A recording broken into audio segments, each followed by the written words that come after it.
Check. 1, 2. Check, check. Okay, mic's good. Unique, New York. Camera. Good. Hello. 3, 2, and 1. Hello there. Welcome. How was that? Got to see behind the scenes. The distancing effect.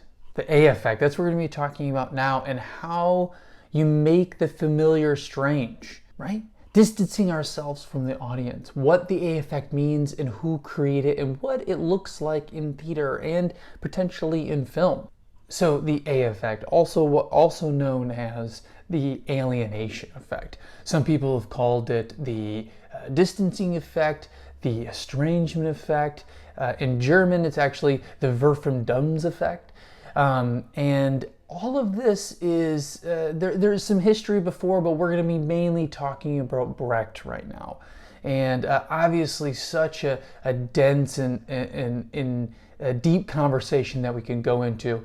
But for these little videos here, we're just going to specifically talking about the AEffect or all these sort of ideas and really just simply explaining that. We're not going to really get into Brecht's whole overarching philosophies on acting technique and how theater should be made. The verfremdungseffekt, the AEffect, what does it mean? It was actually first.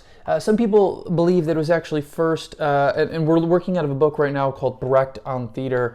Most people believe that it was actually first kind of conceptualized in Brecht's essay, Alienation, Effects in Chinese Acting. But I'm actually going to take us a little bit further back, and I'm going to bring us back to 1926 when Brecht was talking about something called smoker's theater. Brecht kind of talks about how he believes that the right theater is one that people can smoke and watch and pay attention to, with all the smoke in the room and people doing an activity and sort of not falling into the story as much as someone who's just paying attention and immersed in the play. It's as if the difference is between you watching a movie on Netflix and you watching a movie on Netflix while also scrolling Instagram. The smoking, the act of smoking, is that separation, that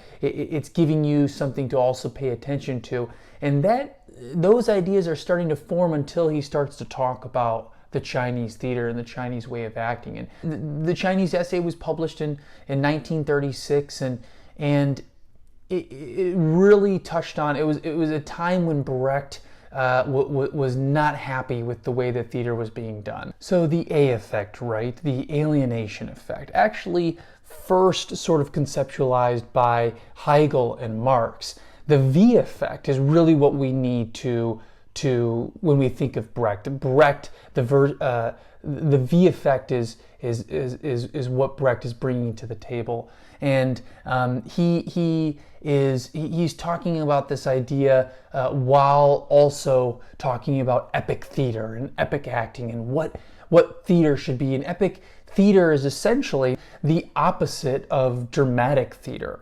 Right? It is also the opposite of Aristotelian theater. It is largely achieved by this VEffect, this separating between the audience and the narrative that's happening on stage. There's a great quote here from Brecht on theater, which you know, a little bit of a dense read, but if you're interested in Brecht and you're interested in these techniques, definitely worth it. But I just want to read this to you. It's very good. It goes, epic theater emphasizes the audience's perspective and reaction to the piece through a variety of techniques that deliberately cause them to individually engage in a different way. The purpose of epic theater is not to encourage an audience to suspend their disbelief, right? It's not to encourage the suspension of disbelief, but rather to force them to see the world as it is. So in other words, to teach the audience through story, through character, and through theater. The better word here to use is the estrangement effect. The audience is estranged from the getting too invested in the plot, getting too invested in the story.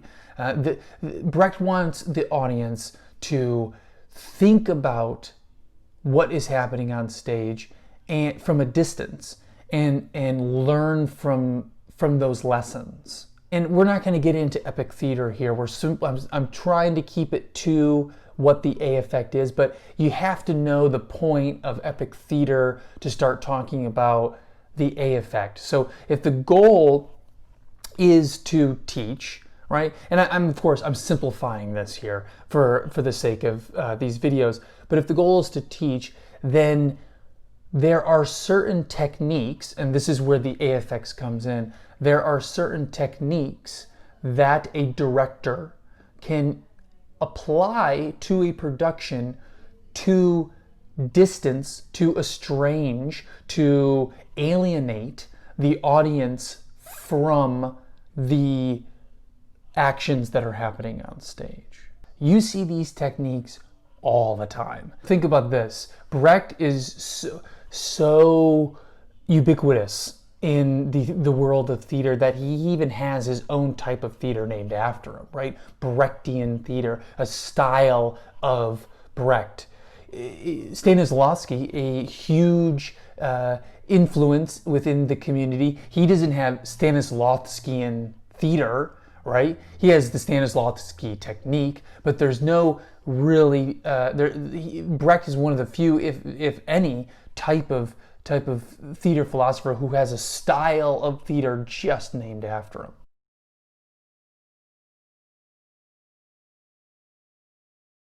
How do you know that you're seeing Brecht techniques in a play?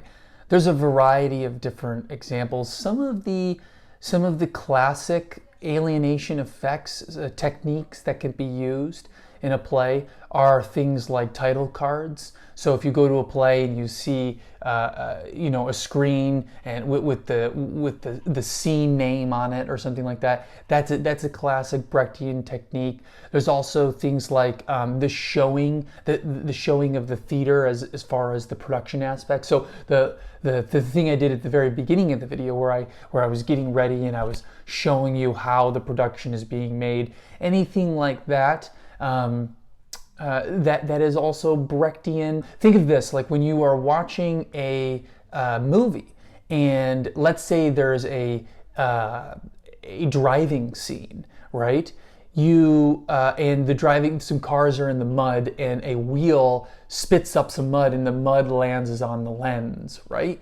I'm sure you've seen something like that before, but that's actually sort of Brechtian, right? Because you're breaking that illusion. You're breaking that mysterious fourth wall classic technique that realism is built on, where you're supposed to separate the two and you're supposed to totally be immersed in the story. And no, that's not Brecht. Another different way that Brechtian could be applied is through language, right? Take a look at the play Zoot Suit, right? And how they speak in sometimes Spanish and sometimes English, right?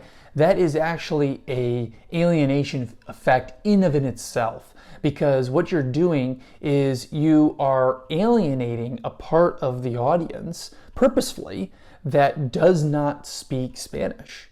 You are, and that has commentary within the play as far as who the play is meant for, and the meanings behind it, and also the cultural aspects of the play. So in the comments below, if you notice, I didn't really go too much into the why here, which I did that on purpose. I know we talked a little bit about Brecht in general and how his epic theater, the goal is to essentially to teach the audience and to challenge the dramatic narrative that we've been using for such a long time. But I want to kind of continue this conversation in the comments below. And if you could, and if you would, give me your opinion, what you think, why the alien effect should be implemented in today, and how it impacts the way that you take in stories. And also tell me if you think it's good or not. If these techniques really don't work for us, if we're not entertained or we don't enjoy it, and we're not going to continue to pay money to go and see them, or we're not going to recommend them to others, right? Is it worth it? Do they actually do anything? So add those comments below. Thanks so much again for watching, guys. Make sure to give this video a like and to share it to anyone who you think, any actors or people who like theater who could benefit from it. And I will see you in the next video.